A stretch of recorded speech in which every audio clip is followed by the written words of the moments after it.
Hello friends, I hope you all are fine. Welcome to my channel. इस video में हम section 14 of Hindu succession act cover करेंगे। So let's start.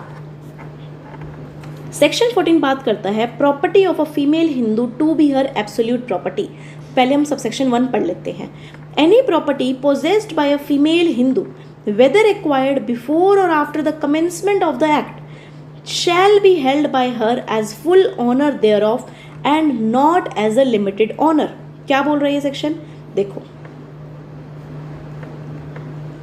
जो 14 sub section 1 है वो कह रहा है कि जब ये एक्ट आया, कौन सा एक्ट आया? हिंदू सक्सेशन एक्ट आया। कब आया? 1956 में आया। इसके आने से पहले या इसके आने के बाद कोई भी प्रॉपर्टी जो भी एक फीमेल हिंदू के पास है वो उस प्रॉपर्टी की एब्सोल्यूट ओनर कंसीडर करी जाती है, ना कि लिमिटेड ओनर।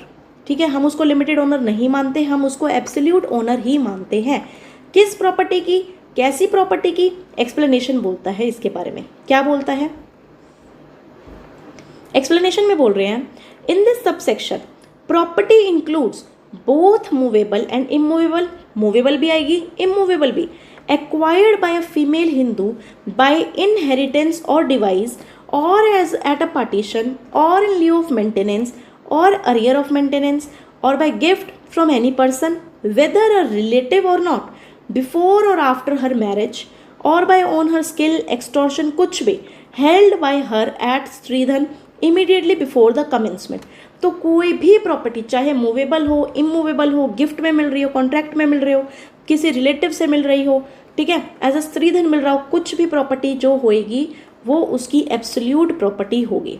ठीक है, बट अब सबसेक्शन 2 क्या बोल रहा है? मतलब ये तो क्या बोल रहा है कि जो फीमेल हिंदू है वो क्या है? एब्सोल्यूट ओनर कंसीडर करेंगे। बट सबसेक्शन 2 क्या बोलता है? सबसेक्शन 2 कह रहे nothing contained in subsection 1 shall apply to any property. जो सबसेक्शन 1 में लिखा है कि वो एब्सोल्यूट ओनर है, हमने यही पढ़ा ना अभी कि वो एब्सोल्यूट ओनर मानी जाएगी चाहे उसको प्रॉपर्टी कहीं से भी मिल रही हो। ठीक है, शैल अप्लाई टू प्रॉपर्टी नहीं लगेगा किस पे? By way of gift or under a will or any other instrument or under a decree, या सिविल कोर्ट की डिक्री हो या अवार्ड मिल रहा हो, where the terms of the gift will या other instrument prescribe or restricted estate in such property. इसका मतलब कि जो सबसेक्शन 1 में बोल रहे थे कि that she is the absolute owner of her property, वो एब्सोल्यूट ओनर नहीं होगी। कब नहीं होगी? जब उस पर कोई रिस्ट्रिक्टेड राइट लग जाएगा तब।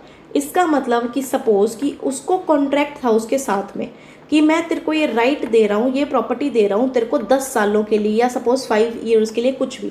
तो इस पे क्या है? उस फीमेल हिंदू पे क्या लग गया? रिस्ट्रिक्टेड राइट लग गया कि वो ये प्रॉपर्टी 5 या 10 सालों के लिए ही यूज़ कर सकती है।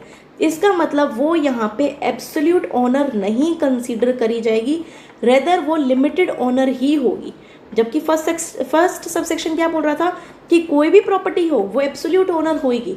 बट सेकंड में बोल दिया कि अगर किसी पे रिस्ट्रिक्टेड राइट है ना, रिस्ट्रिक्टेड हमने प्रॉपर्टी पे लगा रखी है, कुछ लिमिटेशन लगा रखी है, तो वो उस टाइम पे एब्सोल्यूट ना होकर लिमिटेड ओनर ही कहलाएगी। ये कहाँ बोल रखा है? Section 14 subsection 2। हम दोबारा पढ़ लेते हैं सबसेक्शन 2 को।